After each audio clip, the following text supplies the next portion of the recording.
প্ৰিয় বন্ধুসকল মই মস্তি মজা আজি আমাৰ গাঁৱত তথা বয়স গাঁৱত উপস্থিত হৈছো মোৰ লগত যি গৰাকী ব্যক্তি আছে খুব প্ৰতিভাশালী প্ৰতিভাৰ সমৃদ্ধ ব্যক্তি আমাৰ গাঁৱৰ এজন যুৱক আৰু পোনপ্ৰথমে মই তেখেতৰ পৰা পৰিচয় ল'ব বিচাৰিছো নমস্কাৰ মই ৰাকেশ পাথৰী বাঁহী প্ৰেমত পৰা ল'ৰাজন বাঁহী বহুত ভাল পাওঁ আৰু মই মানে কতো তেনেকৈ আনুষ্ঠানিক শিক্ষা লোৱা নাই সৰুৰ পৰা দেখি শুনি এনেকৈ বজাই আহিছোঁ প্ৰথমে আমাক কোনটো গান শুনাব ৰাকেশ প্ৰথমতে আমি যিহেতু মিচিং জাতিৰ মানুহ হয় আমাৰ মিচিঙৰ ঐনিতম সুৰ অকণমান বজাবলৈ চেষ্টা কৰিছোঁ ঠিক আছে আমি মিচিঙৰ গান শুনিম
খুব সুন্দৰ হৈছে বিভিন্ন ভাষাৰ বিভিন্ন গীতৰ প্ৰতিটো গীত সুন্দৰকৈ বাঁহীত তুলিব পাৰে গীত তুলিব পাৰে আৰু সেই গীতবিলাক আমি সুন্দৰকৈ শুনি যাম এতিয়া আৰু ইয়াৰ পিছতে আমাক কি শুনাবা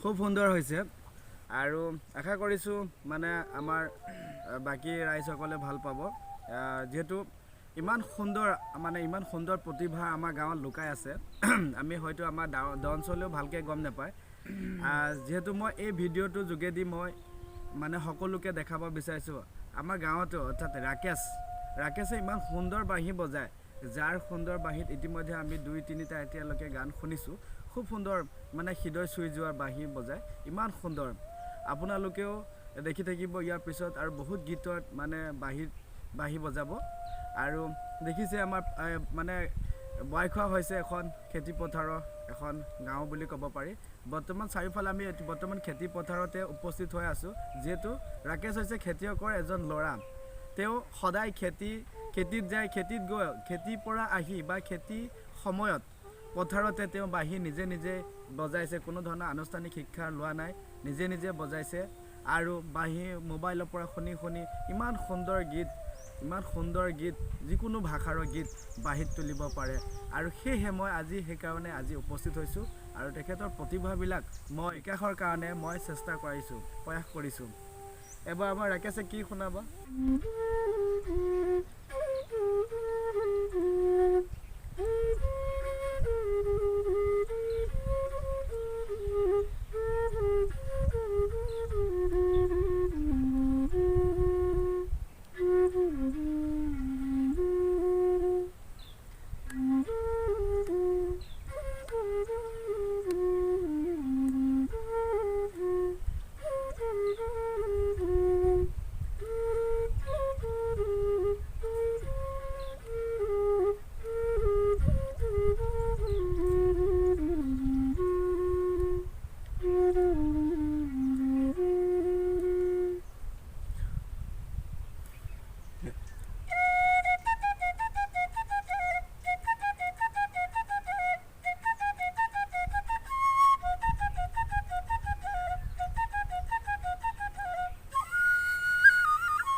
খুব সুন্দৰ বাঁহী বজাইছে। ইতিমধ্যে আমি বড়োসকলৰ যি আমাৰ গীত তুলিলে বাঁহীত, খুব সুন্দৰ লাগিছে। ইয়াৰ পিছতে আমাক হিন্দী গীত শুনাব পাৰিবনে? হিন্দী গীত এটা চাব লাগিব চেষ্টা কৰি। হিন্দী গীত বুলি ক'লে পুৰণা হিন্দী গীত এটি খুব ভাল পাওঁ, ডাফলি বালে। সেইটোকে আমাক শুনাই দিয়ক। অকণমান বজাবলৈ চাওঁচোন চেষ্টা কৰি। হয়।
খুব সুন্দৰ, খুব সুন্দৰ, বহুত সুন্দৰ।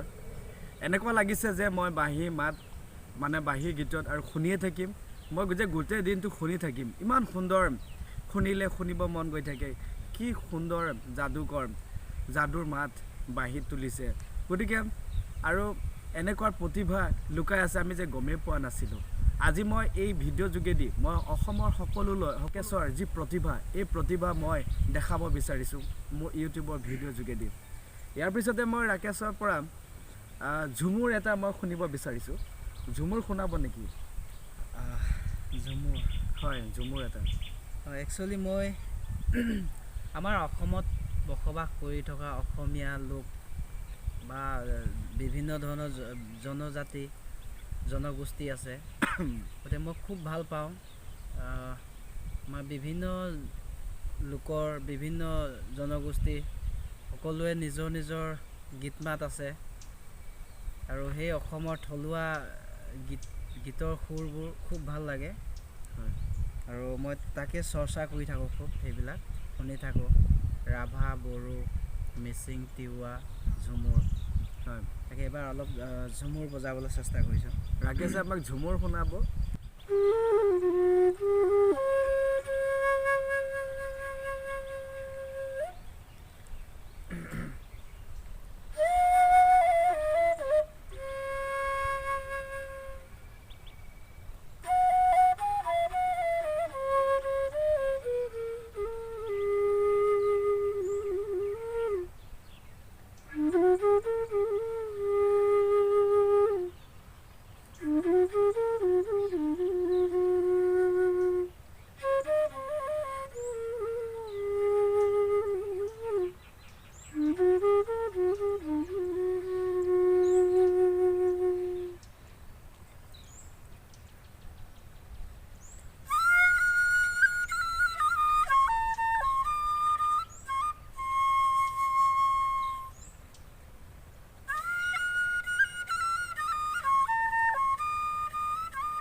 খুব সুন্দৰ হৈছে, খুব সুন্দৰ হৈছে। আমি আৰু শুনি থাকিম, ইমান সুন্দৰ বাঁহী বজাইছে আৰু এনেকুৱা প্ৰতিভা আমি আমাৰ এই সৰু গাঁওখনত লুকাই আছে, আমি গমেই পোৱা নাছিলোঁ। ইমান সুন্দৰ প্ৰতিভাৰ আমাৰ বিকাশ ইয়াক প্ৰকাশিত কৰাত তেনেকুৱা কোনো ধৰণৰ সুবিধা পোৱা নাছিলে আৰু ৰাকেশে কোৱা মতে কোনো ধৰণৰ আনুষ্ঠানিক শিক্ষাও গ্ৰহণ কৰা নাই। এই আনুষ্ঠানিক শিক্ষা গ্ৰহণ নকৰাকৈ ইমান সুন্দৰ বাঁহী বজাইছে আৰু এই সুন্দৰ বাঁহী আমিতো গমেই পোৱা নাছিলোঁ। আজি মই হঠাৎ ৰাকেশৰ ওচৰত উপস্থিত হৈছোঁহি। তেখেতৰ সুন্দৰ বাঁহী, এই বাঁহী মই মোৰ ভিডিঅ'ৰ যোগেদি অসমৰ সকলো আৰু এতিয়া মই ৰাকেশৰ পৰা অকণমান মনৰ কথা জানিব বিচাৰিছোঁ। যিহেতু আমি বহুত বাঁহী শুনিলোঁ, বাঁহী আমি বিভিন্ন গীতৰ বিভিন্ন ভাষাৰ বিভিন্ন গীতৰ বাঁহী ইতিমধ্যে আমি শুনিলোঁ। এতিয়া ৰাকেশৰ পৰা অকণমান মনৰ ভাষা জানিব বিচাৰিছোঁ। অকণমান ৰাকেশ, তুমি কেনেকৈ ডাঙৰ হ'লা অকণমান আমাক ৰাইজক অকণমান দৰ্শকক অকণমান জনাব লাগে। কেনেকৈ ইমানখিনি বাঁহী শিকিব পাৰিলা বা কেনেকৈ শিকিলা, ক'ত শিকিছিলা বা আনুষ্ঠানিক শিক্ষা আছে নেকি? ইতিমধ্যে গম পাইছোঁ যে তোমাৰ আনুষ্ঠানিক শিক্ষা কোনো ধৰণৰ আনুষ্ঠানিক শিক্ষা লোৱা নাই। আনুষ্ঠানিক শিক্ষা নোলোৱা স্বত্তেও তুমি ইমান সুন্দৰ কেনেকৈ বাঁহী বজোৱা, অলপ জনাব নেকি আমাৰ দৰ্শকক? মানে কি, বাঁহী খুব সৰুৰ পৰাই মোৰ বাঁহীৰ প্ৰতি ৰাপ আছে।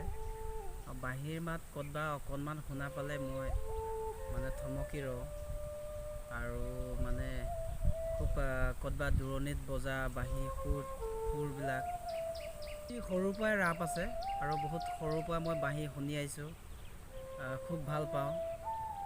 বাঁহী প্ৰথম পৰ্যায়ত 5-10 টকীয়া পূজাত ওলাইছিল 5 টকীয়া 10 টকীয়া বাঁহী। তো সেই তাৰ পৰাই মই সাধাৰণতে বাঁহী এটা কিনি বজাবলৈ চেষ্টা কৰিলোঁ। লাহে লাহে বজাই এতিয়ালৈ যথেষ্ট পৰা হৈছোঁ, 2-এটা গীত বজাব পৰা হৈছোঁ।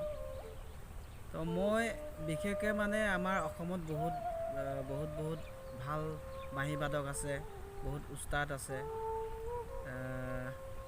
বিশিষ্ট বাঁহী বাদক দীপক শৰ্মা ছাৰ, প্ৰভাত শৰ্মা ছাৰ, তেখেতলোকক মই সন্মান কৰোঁ আৰু তেখেতলোকৰ ভিডিঅ'বিলাক মোবাইলত ইউটিউবত চাই তাৰ পৰা বজাবলৈ বা শিকিবলৈ চেষ্টা কৰোঁ। তেনেকৈ আগবাঢ়ি আহিছোঁ। মই ইয়াৰ পিছতে ৰাকেশৰ পৰা আমি দিহানাম এটা শুনিব বিচাৰোঁ তোমাৰ বাঁহীৰ পৰা। নিশ্চয়।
খুব সুন্দৰ হৈছে। ইয়াৰ পিছতে আমাক কি শুনাব? আৰু এই বসন্ত কালৰ আমাৰ অসমীয়াসকলৰ যি উৎসৱ বিহুৰ, এই বহাগ বিহুৰ আমাৰ বহাগ বিহুত সকলো মানুহৰ মন মতলীয়া হয়। গতিকে আমি বহাগ বিহুৰ সময়ত আমিতো অসমীয়া এটা বিহুগীত শুনিব লাগিব। গতিকে আমি ৰাকেশৰ বাঁহীৰ পৰা আমি বিহুগীত শুনিম। ৰাকেশ আমাক এটা বিহু গীত শুনাব লাগে বাঁহীত। নিশ্চয়।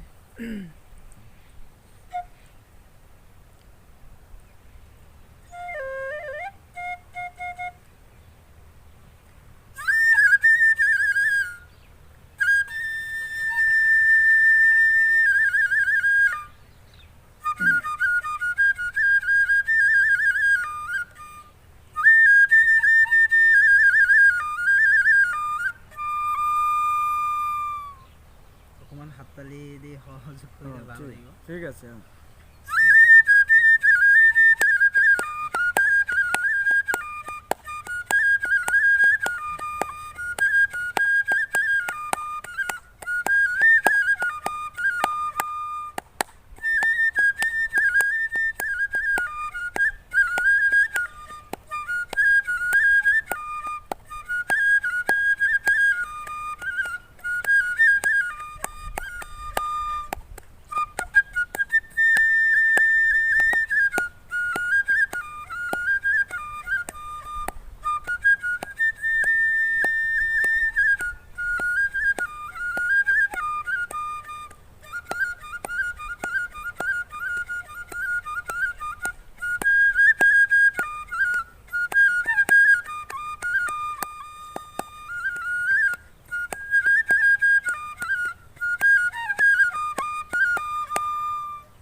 খুব সুন্দৰ হৈছে, খুব সুন্দৰ হৈছে।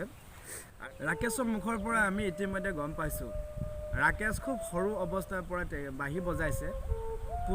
পূজা বতৰত ওলোৱা 5 টকীয়া বাঁহী বজায়।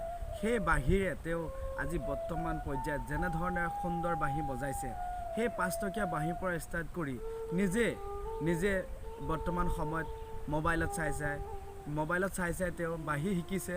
আৰু সেই বাঁহী শিকিয়ে তেখেতে ইমান সুন্দৰ বাঁহী বজাইছে, আমিতো আচৰিত হৈছোঁ। 5 টকীয়া বাঁহীৰ পৰা ষ্টাৰ্ট কৰি বৰ্তমান সময়লৈকে তেখেতে কোনো ধৰণৰ আনুষ্ঠানিক শিক্ষা গ্ৰহণ কৰা নাই। কেৱল মাত্ৰ মোবাইলত চাই ইউটিউবৰ ভিডিঅ' চাই তেখেতে বাঁহী শিকিছে আৰু ইমান সুন্দৰ গীত তুলিছে বাঁহীত। আৰু আশা কৰিছোঁ আপোনালোকে যদি সঁচাকৈ ৰাকেশৰ বাঁহী শুনি ভাল পাইছে, অন্তৰৰ পৰা যদি ৰাকেশৰ বাঁহী শুনি ভাল পাইছে, আৰু ৰাকেশৰ এই ভিডিঅ'টো ইমানে শ্বেয়াৰ কৰক যাতে ৰাকেশৰ এনেকুৱা এজন ব্যক্তিয়ে পাওক যিয়ে ৰাকেশক তেখেতৰ ভৱিষ্যতৰ উজ্জ্বলৰ উদ্দেশ্যে আগবাঢ়ি আহে তথা ৰাকেশক অলপ হেল্প কৰে। তেখেতক অকণমান আনুষ্ঠানিক শিক্ষাৰ প্ৰয়োজন আছে। এই আনুষ্ঠানিক শিক্ষাৰ তেখেতে যদি গ্ৰহণ কৰিব পৰা যায়, তেখেতে ইয়াতকৈ আৰু সুন্দৰ বাঁহী বজাব পাৰিব, সুন্দৰ গীত তুলিব পাৰিব। গতিকে তেখেতক অকণমান আনুষ্ঠানিক শিক্ষাৰ প্ৰয়োজন আছে। আৰু এই আনুষ্ঠানিক শিক্ষাৰ কাৰণে যদি কোনোবা সদাশয় ব্যক্তি আছে ৰাকেশক যদি সহায় কৰিব বিচাৰিছে, অনুগ্ৰহ কৰি আপোনালোকক কৈছোঁ এই ভিডিঅ'টো শ্বেয়াৰ কৰক আৰু সেইজন ব্যক্তি ওচৰত পাওক যাতে ৰাকেশক সহায় কৰিবলৈ আগবাঢ়ি আহে নিজেই। ভৱিষ্যতে মোৰ এজন খুব ভাল বাঁহী বাদক হ'বলৈ বহুত ইচ্ছা আছে। গতিকে মই এজন ভাল বাঁহী গুৰুৰ ওচৰত মই শিক্ষা গ্ৰহণ কৰিবৰ কাৰণে মোৰ বহুত আশা আছে, ইচ্ছা আছে। কিন্তু মই সেইখিনি কৰিব পৰা নাই, সুবিধা নাই ইমানখিনি, ঘৰৰ পৰাও ইমানখিনি সুবিধা কৰি দিব পৰা নাই। তো মই সেইকাৰণে সকলো ৰাইজক অনুৰোধ কৰিছোঁ যে মোক আনুষ্ঠানিক শিক্ষা গ্ৰহণৰ বাবে। আৰু শেষত মই সকলো ৰাইজক মোৰ ফালৰ পৰা এটা অনুৰোধ কৰিছোঁ যে আমাৰ এই পিছপৰা অঞ্চলৰ পৰা যিবিলাক পিছপৰা অঞ্চলৰ মাজৰ পৰা প্ৰতিভাশালী ব্যক্তি ওলাইছে, তেওঁলোকক যাতে আগুৱাই যোৱাত সহায় কৰক। ভৱিষ্যতে মোৰ ক্ষেত্ৰত বুলিয়ে নহয়, মোৰ ঠাইত আন বেলেগ কোনোবা হ'লেও তেওঁক আগুৱাই নিয়াত যাতে ৰাইজে সহায় কৰে, অকণমান পোহৰৰ ব্যৱস্থা কৰে যেন, আৰু আগুৱাই যোৱাত আমাক সহায় কৰে, তাৰে কামনা কৰিলোঁ। ধন্যবাদ।